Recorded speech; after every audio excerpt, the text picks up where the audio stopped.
சிவாய நம திருச்சிற்றம்பலம். நமது சிவசிவ அன்பே சிவம் அறக்கட்டளையில் பயணம் செய்யும் அனைத்து அடியாருக்கும் இனிய வணக்கம். இன்றைய சிறப்பு விருந்தினராக வந்திருக்கும் சுகுமார் சீனிவாசன் சார் அவர்களை குழுவின் சார்பாக வருகின்ற வரவேற்கிறேன். ஞான உரை ஐயா ஸ்டார்ட் பண்ணிக்கோங்க. பகுதி 3. Okay, thank you. ரொம்ப நன்றி பாலகிருஷ்ண ஐயா அவர்களுக்கு. ஸோ இந்த ஞான மார்க்கத்தை பற்றி நாம் தொடர்ச்சியாக உரைகளை கொடுத்து கொண்டிருக்கின்றோம். பல அன்பர்கள் அதன் மூலம் பயன்பெறுவார்கள் என்ற ஒரு நம்பிக்கையோடு இதை தொடர்ந்து கொண்டிருக்கின்றேன். ஏனென்றால் இந்த ஞானத்தை பற்றி பேசுபவர்கள் மிக குறைவு. பல்வேறு இடங்களிலே ஆன்மீக சொற்பொழிவுகள் நடக்கும், பல்வேறு பிரசங்கங்கள் நடக்கும், பல்வேறு புராணங்களை பற்றி விவரமாக சொல்வார்கள். நிறைய அதை சம்பந்தமாக இதெல்லாம் ஒரு சங்கீர்த்தனம் இருக்கும், ஒரு பாடல்கள் பாடப்படும், எவ்வாறெல்லாம் இருக்குமே. ஆனால் ஞான மார்க்கம் என்ற வழியை பற்றி வெளியே வந்து பொதுவாக பேசுவது மிகவும் குறைவு. அது ஏனோ தெரியவில்லை. அது ஆன்மீகம் என்றாலே பக்தி மார்க்கமும் தியானமும் தான் மக்களுக்கு ஞாபகம் வருகின்றதை ஒழிய ஞான மார்க்கம் என்று ஒன்று தனியாக இருக்கின்றது என்பது வெளிப்படையாக தெரிவதில்லை. நிறைய பேர்களுக்கு தெரிவதில்லை. கிட்டத்தட்ட ஒரு 80-90% என்று சொல்லலாம். அந்த அளவுக்குத்தான் இருக்கின்றது. அது ஆன்மீகம் என்றாலே பக்தி மார்க்கத்தையும் தியானத்தையும் தான் இணைத்திருக்கின்றார்களே ஒழிய ஒன்று பக்தியில் இருக்கின்றார்கள் அல்லது தியான மார்க்கம் யோகம் செய்வது என்று அந்த வழியில் செல்கின்றார்கள். ஆனால் அதை தாண்டி அல்லது அதற்கு பேரலாக கூட சொல்லலாம், ஞான மார்க்கம் என்று ஒன்று இருக்கின்றது. அதிலே ஞானிகள் பல்வேறு விதமாக எவ்வாறு அந்த விடுதலை என்பதை எவ்வாறு அடைவது என்பதை பற்றி மிகவும் விவரமாக பேசியிருக்கின்றார்கள். ஆனால் சொல்லப்போனால் பக்தி மார்க்கத்திலேயோ கர்ம மார்க்கத்திலேயோ அல்லது யோக மார்க்கத்திலேயோ அவர்கள் விடுதலை என்பதை பற்றி அதிகமாக பேசுவது கிடையாது. இந்த மார்க்கத்திலே என்ன வழிகள் என்ன செய்ய வேண்டுமோ அதை பற்றி மட்டும் சொல்வது அதிகமாக இருக்கின்றதை ஒழிய இறுதியாக நாம் முக்தி நிலையை அடைய வேண்டும், அதற்கு இந்த வழியும் வந்து ஒரு ஒரு பயணப்படக்கூடிய ஒரு முக்கியமான வழி என்பதை அவர் வலியுறுத்தி சொல்வதில்லை. அதனாலேயே வந்து அந்த பாதையை பின்பற்றுகின்ற சாதகர்கள், அது பக்தி மார்க்கத்தில் ஆகட்டும் அல்ல தியான மார்க்கத்தில் ஆகட்டும், ஒரு அளவிலே நின்று விடுகின்றார்கள். அதை தாண்டி அவர்கள் செல்வதில்லை. பல்வேறு பயிற்சிகளிலும் முயற்சிகளிலும் ஈடுபடுகின்றார்களே ஒழிய அதை தாண்டி செல்ல வேண்டும் என்பது அவர்களுக்கு அதிகமாக தெரியவதில்லை. அதற்கு பதிலாக அந்த இடத்திலேயே தேங்கி விடுகின்றார்கள். அதனால் அவர்களுக்கு தனிப்பட்ட ஒரு முன்னேற்றம் கிடைப்பதில்லை. முன்னேற்றம் என்பது என்னவென்றால், நாம் எந்த இலக்கை நோக்கி பயணிக்கின்றோமோ முதலிலே இலக்கு தெரிய வேண்டும். நமது இலக்கு என்ன, நமது வாழ்க்கையினுடைய குறிக்கோளை என்ன என்பதை பற்றி கூட அதிகமாக யாரும் பேசுவதில்லை. வாழ்க்கையினுடைய குறிக்கோள் என்பது ஒரு அமைதியாகவும் ஆனந்தமாக வாழ்வது என்பதுதான் பல பேர் நாம் நினைத்து கொண்டிருக்கின்றோம். அப்படி இல்லை. இறைநீதிப்படி நாம் எங்கிருந்து வந்தோமோ அந்த மூலத்தையே திரும்பி சென்று அடைய வேண்டும் என்றுதான் சித்தர்களும் ஞானிகளும் பாடியிருக்கின்றார்கள். அது வெளிப்படையாக மக்களுக்கு இன்னும் சொல்லப்படவில்லை. மேலோட்டமாக சொர்க்கத்தை அடைந்தார் அல்லது முக்தி அடைந்தார் என்றெல்லாம் நாம் போட்டுக்கொண்டிருக்கமே ஒழிய அதை பற்றி ஒரு மணித்துளிகள் கூட அதற்காக ஒதுக்கி அது என்ன அது என்று வந்து சிந்தித்து பார்ப்பதில்லை. இல்லை, அதை பற்றி யாரிடம் விசாரிப்பதும் கிடையாது. நடைமுறையில் பார்த்தீர்கள் என்றால், ஒரு இறந்து விட்டால் முக்தி அடைந்தார், இயற்கை எழுதினார் என்றெல்லாம் போடுவார்களே ஒழிய அதனுடைய அர்த்தம் என்னவென்று அவர்களுக்கும் தெரியாது. அப்போ ஒரு மேலோட்டமான வாழ்க்கை தானே.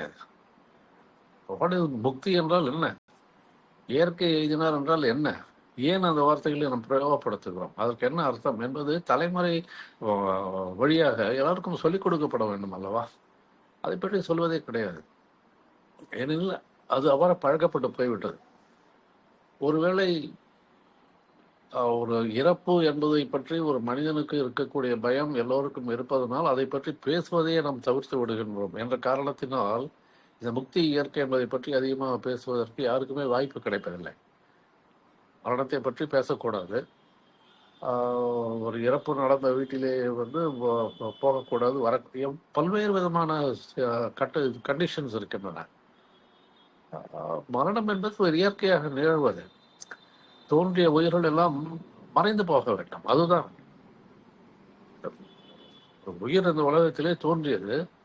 அது குறிப்பிட்ட காலம் இருந்துவிட்டு அது இறந்து விட வேண்டும், மறைந்து விட வேண்டும். அதுதான் நியதி. அப்படி இருக்கும்போது ஏன் அதை பார்த்து நாம் பயப்பட வேண்டும்? அதை பற்றி பேசுவதற்கே பயப்பட வேண்டும்? எங்கேயாவது நாம் மரணத்தை பற்றி பேசுகின்றோமா? பள்ளிக்கூடத்தில் ஆகட்டும், கல்லூரிகள் ஆகட்டும், அல்லது வெளி உலகத்தில் ஆகட்டும், மரணத்தை பற்றி பேசுவதே கிடையாது. மரணம் என்றால் ஒரு பயத்தை உண்டாக்கி வைத்தீர்கள், அதை பற்றி பேசாதே என்று சொல்லிவிடுகின்றார்கள். தவிர்க்கப்பட வேண்டிய விஷயம் என்றெல்லாம் வைத்துக் கொண்டிருக்கின்றோம். அது சரியல்ல. பிறப்பும் இறப்பும் இந்த வாழ்க்கை சக்கரத்திலே ஒரு நிலைகள், படிகள். அதை தாண்டி சென்று கொண்டே இருக்கும். அப்படித்தான் சென்று கொண்டு இருக்கின்றது நம்முடைய ஆன்மா. அவ்வாறுதான் சென்று கொண்டு இருக்கின்றது. பல்வேறு பிறவைகள் பிறந்து பிறந்து நாம் வாழ்ந்து கொண்டிருக்கின்றோமே என்றெல்லாம் படித்திருக்கின்றோம். அப்படி இருக்கும்போது அந்த பல்வேறு பிறவைகளுக்கு ஒரு அடிப்படையே பிறப்பும் இறப்பும் தானே. பிறப்பும் இறப்பும் இல்லை என்றால் எவ்வாறு பல்வேறு பிறவிகள் இருக்க முடியும்?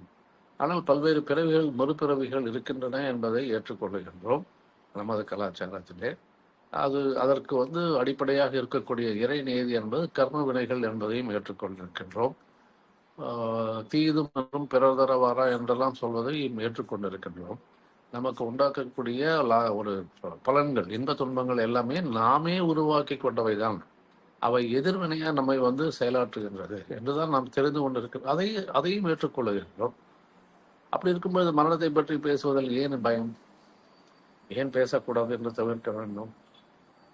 புரியவே இல்லை. காலங்காலமாக அப்படித்தான் இருந்து கொண்டே இருக்கின்றது.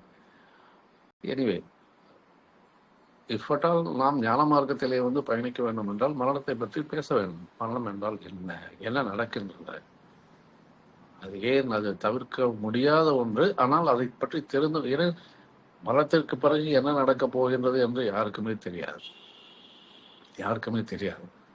என்ன சொல்லலாம்? அப்போது அது ஒரு இருட்டிடம், வெற்றிடம், வேக்குவம், ஒரு டார்க் பிளே, எப்படியெல்லாம் சொல்லலாம். என்ன நடக்க போகுது என்றே தெரியாது. அப்பொழுது அதிலே நுழைவதற்கு மனிதன் பயப்படுகிறான்.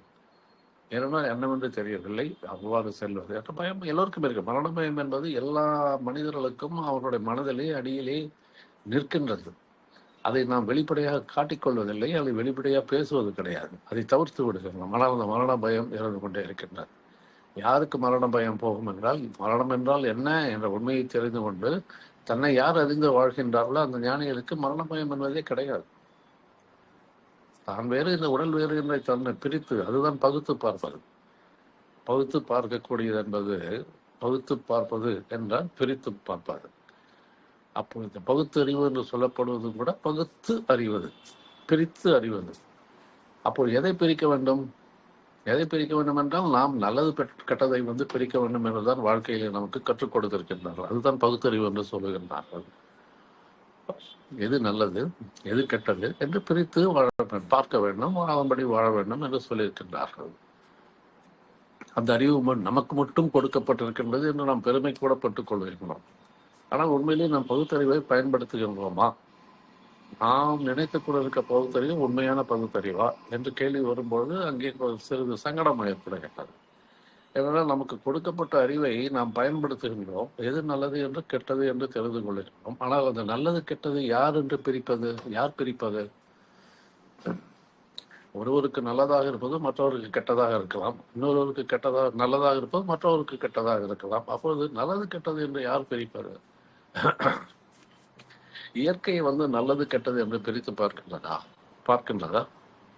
இந்த பஞ்சபூதங்கள் இருக்கின்றன, நிலம், நீர், காற்று, வாயு என்று. இவைகள் பிரித்து பார்க்கின்றனவா? அல்லது இந்த மரம், செடி, கொடிகள் இருக்கின்றன, அவைகள் பிரித்து பார்க்கின்றனவா? எந்த மனிதனுக்கு நான் காய்கறிகளையோ பழங்களையோ நான் கொடுப்பேன், யாருக்கு கொடுக்க மாட்டேன் என்பதை பிரித்து பார்க்கின்றதா? இல்லை. இயற்கையை பகுத்து, அதாவது பிரித்து பார்ப்பதே கிடையாது. இயற்கைக்கு எல்லாமே சமம், எல்லாமே சமம். ஆனால் நமக்கு ஒரு அறிவு கொடுக்கப்பட்டதாக நாம் நினைத்து கொண்டிருக்கின்றோம், அது பகுத்தறிவு என்று. அந்த பகுத்தறிவுகளில் நாம் என்ன செய்யணும் என்றால், நல்லது கெட்டது என்று தெரிந்து அதை நாம் நல்லதை செய்ய வேண்டும் என்பது ஒரு நெறிமுறை. ஆனால் உலகத்தில் என்ன நடக்கின்றனால், நல்லது எது கெட்டதுன்னு தெரிந்தபடும் நாம் கெட்டதையும் முழுவதுமாக செய்து கொண்டிருக்கிறோம். At least majority we are doing like that. எது கெட்டது எதுவும் அதை செய்தது. ஏன்னா அது செய்வதன் மூலம் நமக்கு சுய லாபம் கிடைக்கின்றதா என்றால் அது அதனால் செய்யணும்.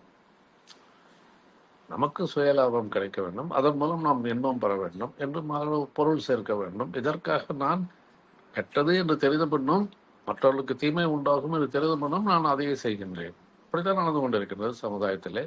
எல்லா துறைகளிலுமே அப்படித்தான். மற்றவர்களுக்கு துன்பம் கொடுக்காமல் இவர்கள் செய்வதில்லை. அந்த அளவுக்கு சுயநலம் இல்லாமல் இருப்பவர்கள் மிக மிக குறைவாகத்தான் இருக்கின்றார்கள். அப்பொழுது அந்த பகுத்தறிவு என்று சொல்லப்படுவது உண்மையிலே பகுத்தறிவாக இருந்தால் நாம் நல்லது தானே செய்து கொண்டே இருக்க வேண்டும். 100% இல்லையா? எது நல்லது எது கெட்டது என்று தெரிந்த பிறகு அப்ப அந்த பகுத்தறிவின்படி நாம் செயல்பட்டால் நல்லது தானே நடக்க வேண்டும். நாம் எல்லோருமே நல்லது தானே செய்ய வேண்டும். அப்பொழுது இந்த உலகத்திலே பிரச்சனைகளே இருக்காது. நாம் எல்லோருமே அந்த கொடுக்கப்பட்ட பகுத்தறிவை பின்பற்றி நல்லது மட்டும் செய்தால் இந்த உலகத்திலே அமைதி நிலவும், பிரச்சனைகளே இருக்காது. நமக்கு அப்பொழுது ஒரு காவல்துறை தேவையில்லை, ஒரு நீதித்துறை தேவையில்லை, ஒரு அரசாங்கமே கூட தேவையில்லை என்று சொல்லலாம். ஏனெனில் எல்லோருமே 100% நல்லதுதான் செய்வார்கள் என்று வைத்துக் கொள்ளுங்கள். அப்படி இருக்கும்போது இவையெல்லாம் எதற்கு? எது நல்லது செய்யணும்? மற்றவர்களுக்கு உதவுகின்றோம், துன்பப்படுபவர்களுக்கு உதவுகின்றோம், தானம் பண்ணுகின்றோம், மற்றவர்களை அன்பாக வைத்துக் கொள்கின்றோம். இதெல்லாம் நல்லது தானே? நல்லது தானே? அன்பாக வைத்துக் கொள்கின்றோம், மற்றவர்களை வேற்றுமை பாராட்டுவது கிடையாது. அப்பொழுது இதெல்லாம் நல்லது. அப்பொழுது 100% எல்லா மக்களுமே நல்ல பகுத்தறிவின் மூலமாக நாம் நல்லதைத்தான் செய்ய வேண்டும் என்று ஒரு சுய கட்டுப்பாடோடு செய்தார்கள் என்றால் இந்த உலகம் பிரமாதமான உலகமாகும். இதுதான் சொர்க்கம். சொர்க்கம் எங்குமே இல்லை, சொர்க்கம் இங்கே தான் இருக்கின்றது. நம் வாழ்க்கையிலே தான் சொர்க்கம் இருக்கின்றது. நாம் தான் அதை தெரியாமல் வேற எங்கோ தேடி அலைந்து கொண்டிருக்கின்றோம். அப்பொழுது அந்த பகுத்தறிவின்படி செயல்பட்டால் அமைதி நிலவும், ஆனந்தம் நிலவும், நாம் எல்லோருமே ஒற்றுக்கொண்டு ஒற்றுமையாக வெறு ஹார்மோனியஸ் லிவிங் அப்படி வாழலாம். ஆனால் அப்படி நடக்கவில்லை. ஆயிரக்கணக்கான வருஷங்களாக அப்படி நடக்கவில்லை. அப்பொழுது ஒரு கேள்வி எழுகின்றது அல்லவா, உங்களுக்கு கொடுக்கப்பட்டது பகுத்தறிவா என்று. ஏனெனில் நீங்கள் நல்லது எது என்று தெரிந்தாலும் நீங்கள் சுய லாபத்துக்காக, தன்னுடைய சொந்த இன்பத்துக்காக கெட்டது செய்யணும், தீமை செய்யணும், மற்றவர்களை பற்றி கவலைப்படுவதில்லை. அவர்கள் எப்படி வேணாலும் போகட்டும், ஆனால் எனக்கு இது வேணும். ஸோ அப்படி இருக்கும்போது அதை நான் பகுத்தறிவு, கடவுள் கொடுத்த பகுத்தறிவு என்று சொல்லலாமா? ஏன் கேட்கிறேன் என்றால், இறைவனாக கொடுத்த எந்த அறிவுமே தீயது செய்யாது. இருக்கின்ற 5 அறிவுகள் இருக்கிறனால பார்த்தல், கேட்டல், சுவாசித்தல், தொடுதல், இந்த உடல்கள் எல்லாமே, அந்த உறுப்புகள் எல்லாமே ஒரு அறிவு, குறிப்பிட்ட அறிவோடு வேலை செய்கின்றன. அந்த குறிப்பிட்ட அறிவிலே நாம் உள்ளே நுழைய முடியாது. அந்த அறிவை நாம் கண்ட்ரோல் செய்ய முடியாது. ஒரு கண்ணுக்கு எதிரே எந்த பொருள் வைத்தாலும் அது பார்க்கும், அவ்வளவுதான். அந்த அறிவு 100% சுதந்திரமாக செயல்படும். எது வைத்தாலும் பார்க்கும். நல்லது கெட்டதுன்னு அந்த கண் பிரித்து பார்ப்பதே கிடையாது. அதே போல அந்த இயக்கத்தை நம்மால் கட்டுப்படுத்தவும் முடியாது. பார்ப்பது என்பது, கேட்பது என்பது சுயமாக அந்த உறுப்புகள் இயங்குகின்றன. நம்முடைய பங்களிப்பே இங்கு கிடையாது. அப்போது என்ன வருகின்றது? அதிலிருந்து என்ன நமக்கு என்ன பொருள் தெரிய வருகின்றது என்றால், இறைவனாக கொடுத்த 5 அறிவிலும் நாம் நுழைய முடியாது, நாம் அதை கட்டுப்படுத்த முடியாது, நாம் அதை ஆளுமை பண்ண முடியாது என்ற விஷயம் எல்லோருக்குமே தெரிய வந்துவிடும், இல்லையா? இறைவனாக கொடுத்த 5 அறிவிலுமே நம்மால் கட்டுப்படுத்த முடியாது. we cannot control. கண் முன்னாலே கண்ணை மூடிக்கொண்டு மறைத்துக் கொள்ளலாம், தெரியாது. பட் அது செயற்கையாக செய்வது அல்லவா? சாதாரணமாக சாதாரண நிலையிலே கண்ணுக்கு எதிரே எந்த பொருளை காப்பணும், அது பார்க்கப்படும். அது என்ன என்று நமக்கு மூளைக்கு அறிவு எட்டுவிடும். எந்த சத்தம் வந்தாலும் காது கேட்கும். நல்லதாக இருந்தாலும் சரி, கெட்டதாக இருந்தாலும், எதுவாக இருந்தாலும் கேட்கும். சுவாசம், நல்ல காற்றோ கெட்ட காற்றோ அதை பற்றி கவலை இல்லை. சுவாசம் நடந்து கொண்டே இருக்கும். அதை நம்மால் கண்ட்ரோல் பண்ண முடியும். கெட்ட காற்று நடக்கின்றது, நாம் இப்போ சுவாசிக்க கூடாது, கொஞ்ச நேரம் சுவாசத்தை நிறுத்தலாம் என்று பண்ண முடியுமா? முடியாது. அப்போது என்னவாகின்றது? அந்த உண்மை புலப்படுகின்றது. இறைவனாக கொடுத்த 5 அறிவிலுமே மனிதனுக்கு நாம் குறுக்கிட முடியாது. அவை சுயமாக சுய அறிவோடு செயல்படுகின்றன. அதுதான் மிக முக்கியம். சுய அறிவு, அதுக்கு உண்டான அறிவை அது பயன்படுத்தி அது செயல்படுகின்றது. அந்த அறிவை நாம் அதற்கு கற்றுக் கொடுக்கவில்லை, நாம கற்றுக் கொடுத்தோம். அந்த பார்த்தல் என்கின்ற ஒரு இயக்கம் எவ்வாறு நடக்கின்றது, அதற்கு உண்டான உறுப்புகள் என்னென்னலாம் வேலைகள் செய்கின்றன என்பதை நாம உடலுக்கு கற்பித்துக் கொடுத்தோம். இறைவன் கற்பித்து அனுப்பியிருக்கின்றான். அதை நாம் குறுக்கிட முடியாது. அப்போதிலிருந்து என்ன வெட்ட வெளிச்சமாகின்றது? இறைவனாக கொடுத்த எந்த அறிவிலுமே நம்மால் அதை ஆளுமை செய்ய முடியாது, அதை மாற்றி அமைக்க முடியாது என்ற ஒரு உண்மை நமக்கு தெரிய வருகின்றது. அப்படி இருக்கும்போது 6வது அறிவு என்று மனிதனுக்காக ஒரு ஸ்பெஷலாக கொடுக்கப்பட்ட அறிவை நாம் கையாள முடியுமா என்ற கேள்வி வருகிறது. அப்படி கையாள முடிந்தால் அது இறைவனாக கொடுத்த அறிவு கிடையாது. அப்படி கையாள முடியவிட்டால் then it is given by the God, இல்லையா? எப்படி மீது 5 அறிவு போல பகுத்தறிவு என்று சொல்லப்படுகிற 6வது அறிவை நாம் கையாள முடியவில்லை, அது என்ன நடக்குமோ அந்த அறிவின்படி அதுதான் செயல்படுகின்றது என்று இருந்தால் அது இறைவனாக கொடுக்கப்பட்டது என்று ஒற்றுக்கொள்ளலாம், மற்ற 5 அறிவை போல. ஆனால் அப்படி இல்லாமல் அந்த அறிவை பயன்படுத்தி நல்லது எது கெட்டது எதுன்னு தெரிந்தாலும் நான் மனிதனாக கெட்டதை செய்கின்றேன் என்ற ஒரு முனைப்போடு செயல்படும் பொழுது அது இறைவன் கொடுத்த அறிவா என்ற கேள்வி வருகிறது. இறைவன் கொடுத்த அறிவிலே நம்மால் நுழைய முடியாது. We just cannot manage out of bounds. நம்மால் அதை ஒன்றும் செய்ய முடியாது. அப்பொழுது என்ன உண்மை என்ன தெரியவந்தது? பகுத்தறிவு என்பதை இறைவன் கொடுத்ததாக நாம் நினைத்து கொண்டிருப்பது தவறு. அது பகுத்தறிவு கிடையாது. நல்லது எது கெட்டது எது என்று நாம் அனுபவத்திலேயே தெரிந்து கொள்ளலாம். அதற்கு தனியாக ஒரு அறிவு தேவையில்லை. நமக்கு சொல்லிக் கொடுக்கப்பட்ட விஷயங்களிலிருந்தே நாமே தெரிந்து கொள்கின்றோம் என்ன அது. ஆனால் இறைவனாக கொடுத்து பிரித்து பார்க்கக்கூடிய அறிவு பகுத்தறிவு என்று சொல்வது அது இல்லை. அப்போது உண்மையிலே எது பகுத்தறிவு? சித்தர்கள் சொல்லுகின்றார்கள், எது பகுத்தறிவு என்றால் உன்னுடைய உடலையும் உயிரையும் பிரித்து பார்ப்பதுதான் பகுத்தறிவு என்று. நமக்கு கிடைத்த ஒரு தியானத்தின் மூலமாக கிடைத்த யோக சித்திகள் மூலமாக உன்னுடைய உடலையும் உயிரையும் பிரிக்க முடியுமா என்று கேள்வி வரும். ஆனால் அவர்கள் அதைத்தான் சொல்லுகின்றார்கள், நீ எவ்வாறு அதை பிரித்து பார்க்க தெரிந்து கொண்டால் நீதான் முக்தி நிலையை அடைவாய். அதுதான் தன்னை அறிவது என்று சொல்வது. அந்த தன்னை அறிவது என்றால் ஞானம் பெறுவது. அதன் மூலம் என்ன நடக்கின்றால் நான் வேறு, இந்த உடல் வேறு என்று நான் புரிந்து கொள்வது, புரிந்து உணர்ந்து அதன்படி வாழ்வது, புரிந்து உணர்ந்து அதன்படி வாழ்வது, அதுதான் பகுத்தறிவாக இருக்க முடியும். சித்தர்கள் சொல்வது அப்போதுதான் உண்மையாக வருகிறது. ஏன்னா அந்த அறிவு ஞானம் கெட்டிவிட்டால் அங்கு பிறகு நான் வேறு நீ வேறு என்று ஒரு பிரிவினையே வராது. நானும் நீயும் ஒன்றுதான், நானும் மற்ற உயிர்களும் எல்லாரும் ஒன்றுதான், இந்த உலகத்தில் இருக்கக்கூடிய அத்தனை ஜீவராசியும் நானும் ஒன்றுதான். எங்களுக்குள் ஒரு தொடர்பு இருக்கின்றது. எல்லாவற்றிலும் இந்த இறைவனுடைய ஒரு ஜீவ சக்தி இருந்து கொண்டிருக்கின்றது. அப்பொழுது ஒன்றுக்கொன்று ஒருவர் தொடர்போடு இருப்பதாக நாம் எடுத்துக்கொள்ள வேண்டும். அதுதான் ஆன்ம நேய ஒருமைப்பாடு என்று வள்ளலார் சொன்னது. ஆன்மாக்கள் நேயத்தோடு ஒன்றோடு ஒன்று இணைந்து ஒன்று மற்றொன்று கிடையாது, ஒன்று மற்றொன்றும் இரண்டும் ஒன்றுதான் என்று சொல்லுவதுதான் ஆன்ம நேய ஒருமைப்பாடு. ஸோ அப்படிப்பட்ட ஒரு ஒருமை நிலை, அந்த ஒருமைத்தான் வள்ளலார் சொன்னார், ஒருமையுடன் நினது திருமலரடி நினைக்கின்ற ஒத்தமர் தம் உறவு வேண்டும். ஒருமையுடன் அந்த மனம் ஒருமைப்பட்டு விடுகின்றது. எனக்கு எதிரே இருப்பவர் வேறு ஒருவர் அல்ல, நானே தான் அவர், அவரே தான் நான். அதுதான் ஒருமை. அப்போ அதுதான் சொல்வார்கள் டுயாலிட்டி என்று சொல்வார்கள். நான் நீ என்று பிரித்து பேசுவதுதான் டுயாலிட்டி, இரட்டைத்தன்மை.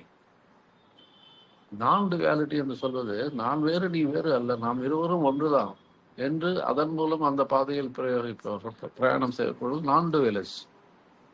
அதைத்தான் அத்வைத பிலாசபி சொல்லுகின்றது. அத்வைதம் என்று சங்கராச்சாரியா கொடுக்கப்பட்டது.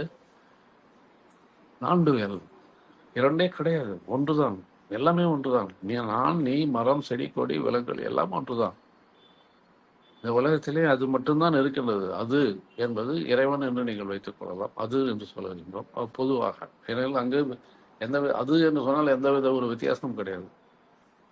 நாம் கடவுள் என்று சொன்னால் ஆள்கள் ஒவ்வொருத்தரும் ஒவ்வொன்றை நினைத்துக் கொள்வார்கள். இவர்கள் கிருஷ்ணர், சிவபெருமான், விஷ்ணு என்றெல்லாம் நினைத்து அவர்கள் அல்லாவை நினைத்து, அவர்கள் ஜீசஸ், எல்லாம் புத்திஸ்ட். ஸோ எல்லாருமே நாம் கடவுள் என்று சொன்னால் அவர்கள் உடனே அவர்களுக்கு ஏற்ற அந்த போதனைகளின்படி அவர்கள் அதை எடுத்துக்கொள்வார்கள். அதற்கு பதிலாக நாம் அது என்று சொல்லிவிட்டலாம் எந்த பிரிவினையும் வராதில்லை. ஏனெனில் உலகம் பிளவுபட்டு கொண்டு இருக்கக்கூடிய காரணமே எதுவென்றால் மதங்கள் தான். இந்த மதங்கள் தான் மதங்களின் மூலமாக பாருங்கள்.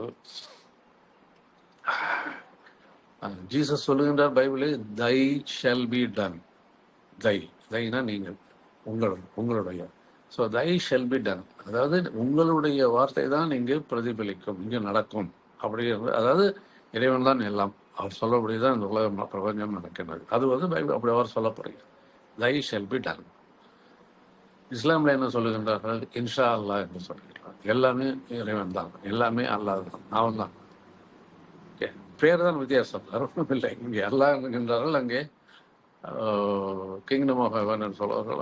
வெவ்வேறு வார்த்தைகள் பேர். இங்கேயும் இந்து மதத்தில் என்ன சொல்கின்றால், நீ தான் பரிபூரணம், நீங்கள் உனக்கு அழிவு கிடையாது, எதுவும் கிடையாது, நீ எப்பொழுதும் நிரந்தரமாக இருப்பாய் என்னெல்லாம் சொல்லுகின்றார்கள். அப்பொழுது என்னவாகின்றது? உன்னுடைய காரியம்தான் நடக்கின்றது என்று நீ எல்லா காரியங்களும் முன்னால் தான் செயல்படுகின்றது, நான் செய்வதே கிடையாது, நான் கர்த்தா கிடையாது, யூ ஆர் த டூயர் என்று நாம் இந்து மதத்திலே நாம் இறைவனை தான் செய்கின்றார் என்பதை ஏற்றுக்கொண்டிருக்கிறோம். அப்பொழுது 3 மதங்களிலும் எல்லாவற்றிலுமே என்ன சொல்கின்றோம்? இறைவனுடைய நியதி தான் வெற்றி பெறும் என்று சொல்லுகின்றோம். தை ஷல் பி டன், இன்ஷா அல்லா, உங்களுடைய விருப்பப்படிதான் நடக்கிறது. இந்து விஷயத்திலும் அப்படித்தான் சொல்லப்பட்டிருக்கிறது. அப்பொழுது 3 மதங்களிலுமே எல்லாமே ஒன்றாகத்தான் சொல்லப்பட்டிருக்கின்றது, ஒன்றாக சொல்லப்பட்டிருக்கின்றது. பிறகு எதற்கு இந்த பிரிவினை? ஜீசஸும் அதே சொன்னார், நபிகளும் அதே தான் சொன்னார், எங்கே கிருஷ்ணரும் அதே தான் சொன்னார். எல்லாமே ஒன்று, அதே பாயிண்ட், வேறு எதுவுமே கிடையாது. எல்லாமே நடக்கக்கூடிய, எல்லாமே இறைவனுடைய கட்டளைப்படி நடக்கின்றன என்றுதான் அவர்கள் சொல்லி இருக்கிறார். அப்படி இருக்கும்போது அதை பின்பற்றுவர்களாகிய நாம் எதற்காக இந்த பிரிவினையில் வைத்துக் கொண்டு நம்முடைய போரிட்டுக் கொண்டு உலகத்தை அழித்துக் கொண்டிருக்க வேண்டும்? இல்லையா?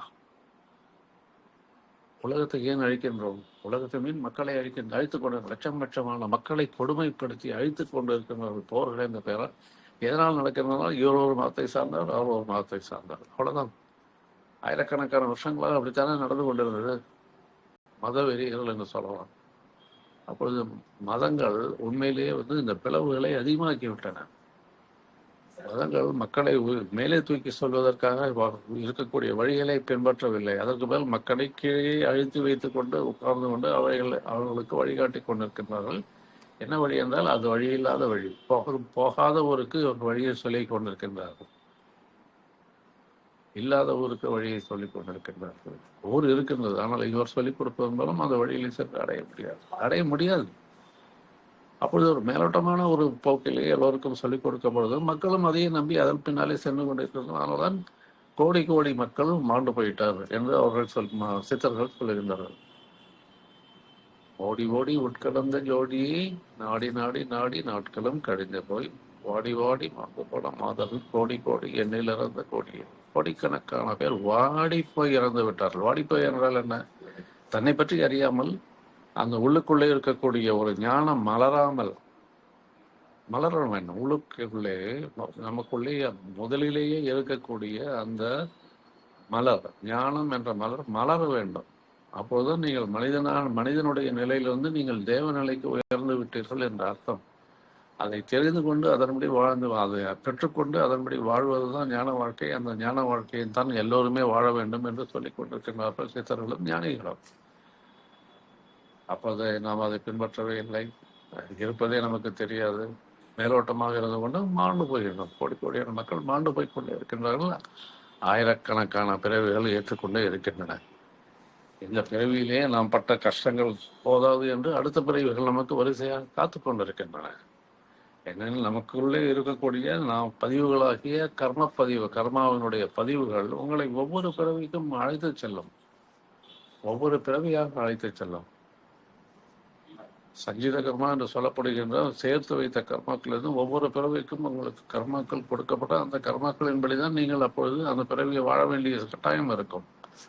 உங்களை அறியாமல் உங்களுடைய கர்மா தான் உங்களை வழி நடத்தும். அதன் மூலமாக, ஆனால் நீங்கள் ஒரு கருவியாகத்தான் இருப்பீர்கள்.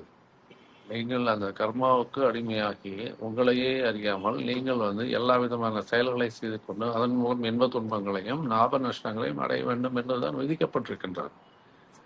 அப்படித்தான் விதிக்கப்பட்டிருக்கின்றது. அப்போது பிறவிகள் பிறந்து நாம் இழைத்தே போய்விட்டோமே, அவ்வளவு பிறவிகள் பிறந்து விட்டோமே, அதை விட்டு வெளியிலே ஞானத்தை பெற்று நான் அந்த இறப்பு பிறப்பு என்ற சூழலிலிருந்து வெளிப்பட வேண்டும் என்பதுதான் ஒவ்வொரு மனிதனுக்கும் கொடுக்கப்பட்ட தலையாய கடமை.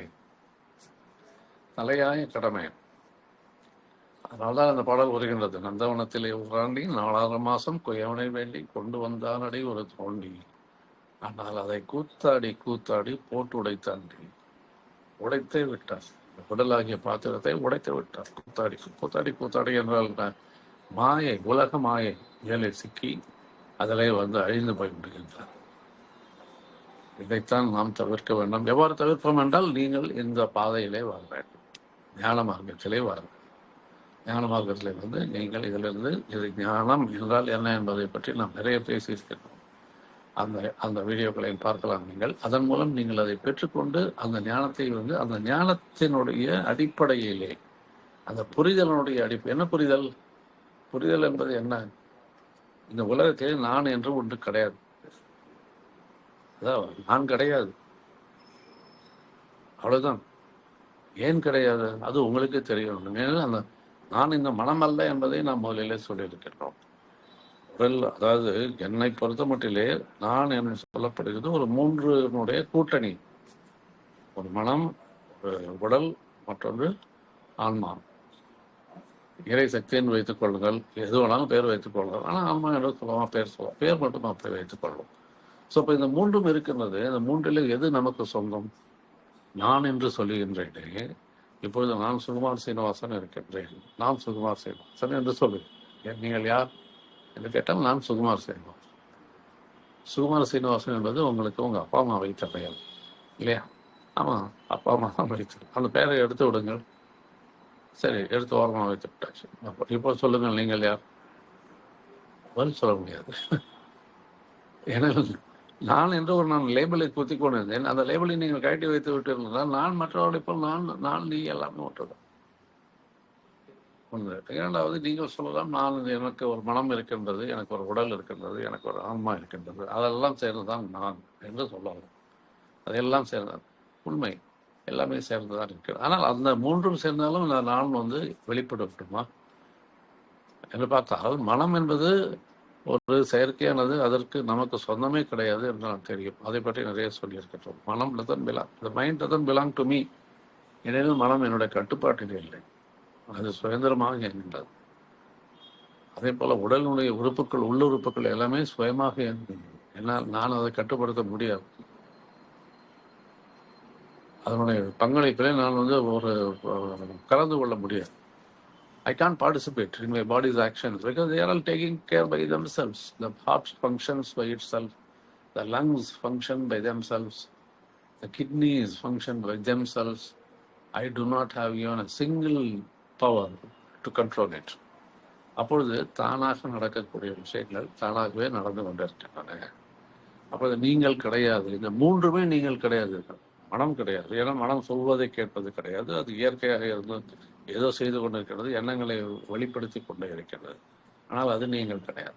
ஸோ என்னால் மனதை உங்களால் கட்டுப்படுத்த முடியாது. எதை என்னால் கட்டுப்படுத்த முடியாது அது என்னுடையது கிடையாது. அதுதானே சிம்பிள் லாஜிக். என்னுடைய அந்த சொல்லக்கூடிய விஷயத்தை நான் அதனுடைய முழு கண்ட்ரோலாக நான் வைத்துக் கொண்டிருக்க வேண்டும். ஆனால் அவ்வாறு கிடையாது. மனத்திற்கும் கிடையாது, உடலுக்கும் கிடையாது. அப்பொழுது நீங்கள் மனம் அல்ல, நீங்கள் உடல் அல்ல, நீங்கள் ஆன்மாதான் என்று சொன்னால், ஆன்மா இருப்பதா இல்லையான்றது உங்களுக்கே தெரியாது, யாருக்குமே தெரியாது. இருக்கின்றது என்று சொல்லிக்கொள்ளுங்க. ஏன்னா பெரியவர்கள் சொன்னார்கள், அதை அப்படியே நம்பி நம்ம உள்ளே இருக்கின்றது என்றது. அது உள்ளே இருக்க வேண்டிய அவசியம் என்ன? உள்ளே தான் இருக்க வேண்டும், வெளியிலே இருக்கலாமே. எவ்வாறு ரிமோட் மூலம் நாம் மற்ற பொருட்களை இயக்குகின்றோமோ, நமக்கு இருக்கக்கூடிய ஒரு சிற்றறிவை வைத்துக் கொண்டு ஒரு ரிமோட் என்ற சாதனத்தை கண்டுபிடித்து அதன் மூலம் ரிமோட்டாக நாம் எல்லாவற்றையும் இயக்குகின்றோம். வீட்டிலே இருக்கின்ற உபகரணங்களை ரிமோட் மூலம் இயக்குகின்றோம். வானிலை பறக்கக்கூடிய விமானங்களை ரிமோட் மூலம் கண்ட்ரோல் செய்கின்றோம். அவைகளை ரிமோட் மூலம் நாம் வெடிக்க வைக்கின்றோம். எல்லாமே ரிமோட் மூலம் செய்யப்படுகின்றன. அப்போது மனிதனுக்கு இருக்கக்கூடிய அறிவின் மூலமாக இந்த ரிமோட்டை கண்டுபிடித்து அதன் போல நாம் தூரத்தில் இருந்து கொண்டு என்ன ஒன்றா செய்யலாம் அப்படின்ற ஒரு அந்த அறிவை இப்பொழுது மக்கள் நடைமுறைப்படுத்தி கொண்டிருக்கின்றார்கள். நமக்கு இருக்க அறிவை வைத்துக் கொண்டு அதை நாம் கண்டுபிடித்திருக்கிறோமே. பேரறிவானாகிய இறைவன் ஒவ்வொரு மனிதர்களுக்குள்ளும் இருக்க வேண்டும் என்றுதான், ஆன்மாவாக இருந்தால்தான் அவன் வேலை செய்வான் என்று ஏதாவது ஒரு செய்ய முடியுமா? அவனுக்கு எவ்வளோ பேரறிவு! அவன் நாம் கண்டுபிடித்த விட பல கோடி மடங்கு அதிகமான பேரறிவு உடையவன். அவன் இதை விட்டு நமக்குள்ளே வந்து அமர்ந்திருக்கக்கூடிய வாய்ப்பு இருக்கின்றதா?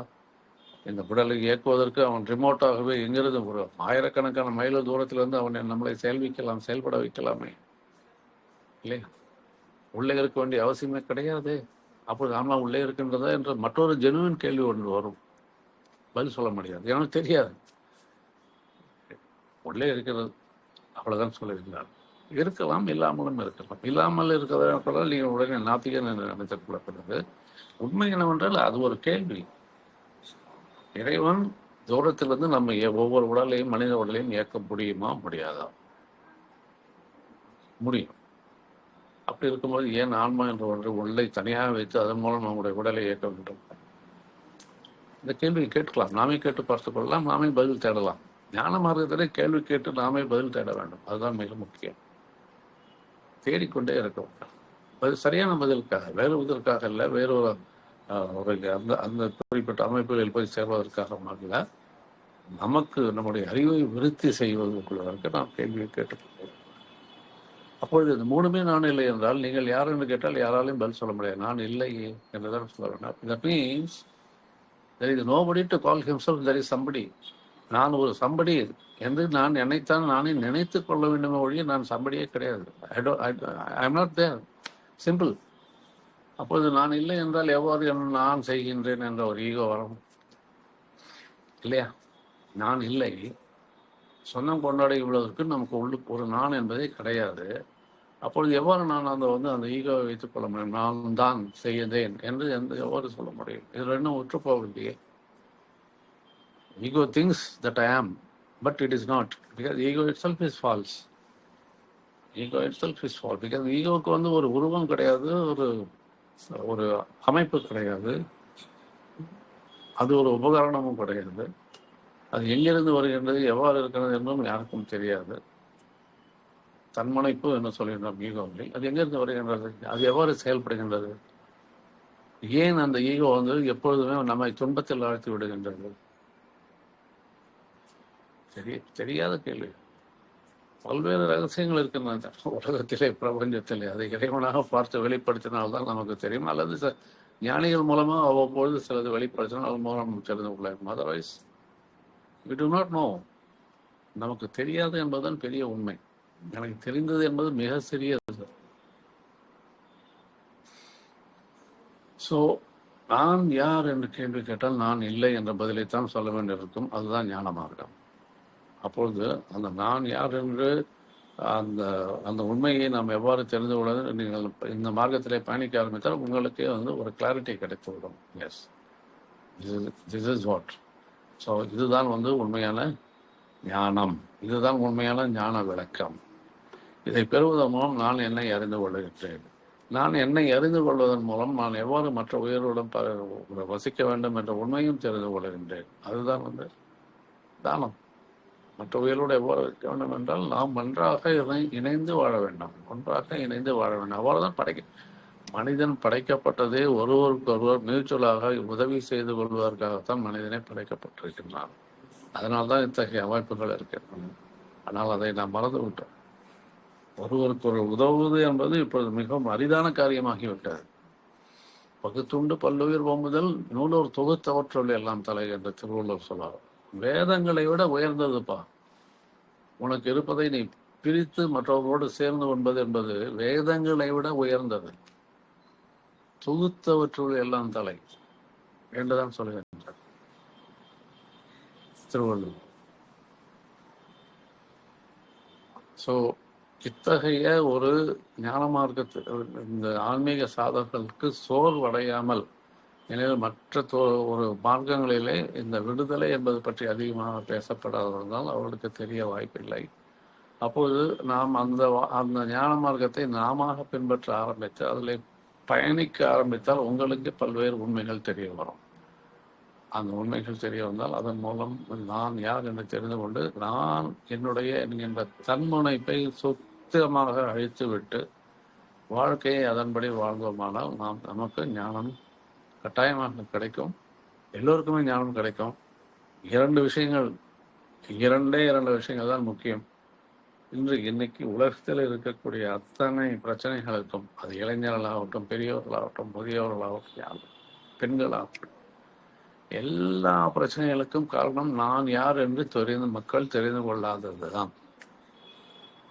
நான் யார் என்று அவர்கள் தெரிந்து கொள்ளவில்லை.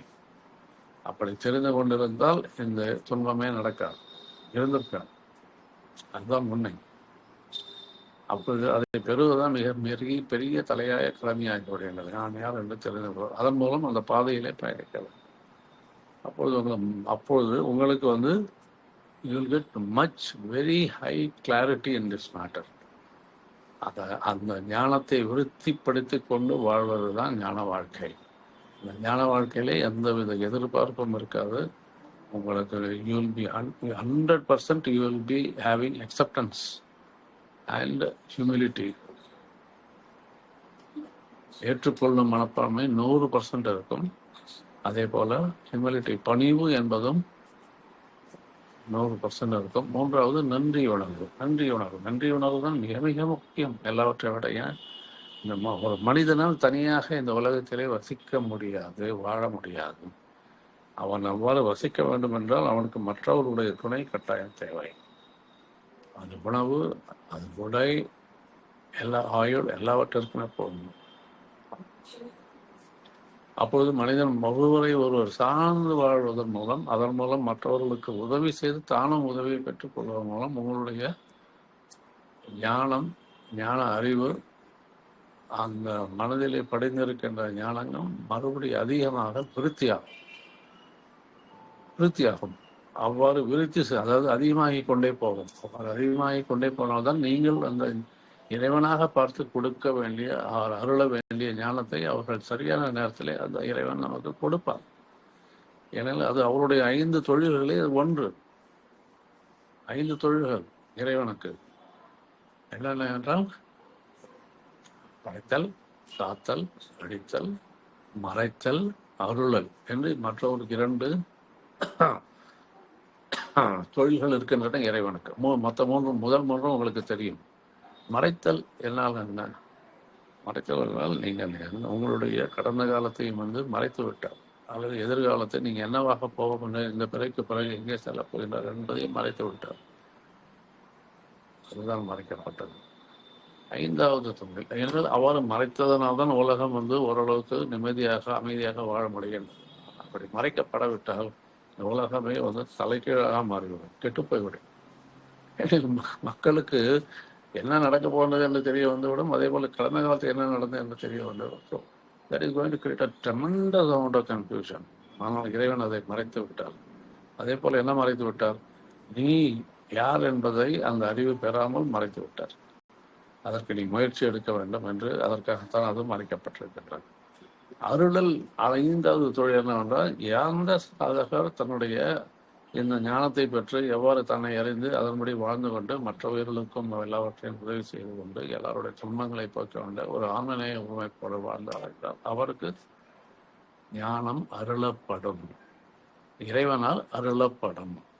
ஞானம் என்பது வேறு யாராலும் கொடுக்க இயலாதது. ஞானத்தை கொடுப்பது இறைவனே நேரடியாக. அதை பெற்றுக்கொள்வதற்கு நாம்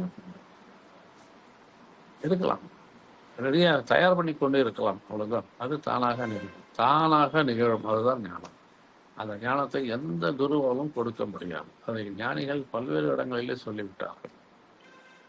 இதை நாம் ஞாபகத்தில் வைத்துக் கொள்ள வேண்டும். வாழ்க்கை என்பது ஞான மார்க்கத்தோடு இணைந்து வாழ்வதுதான் உண்மையான வாழ்க்கை. அதுதான் இந்த வாழ்க்கையினுடைய குறிக்கோளும் என்று சொல்லலாம். வாழ்க்கையினுடைய குறிக்கோள். அத்தகைய ஞானத்தை பெற்று நாம் எல்லோரும் ஆனந்தமாக வாழ வேண்டும் என்பதை விரும்பி கேட்டுக்கொண்டு இந்த உரையை முடிக்கின்றேன். நன்றி, வணக்கம்.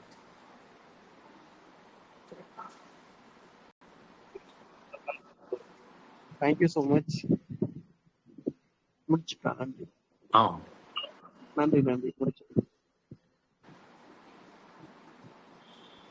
ஏதாவது கேள்வி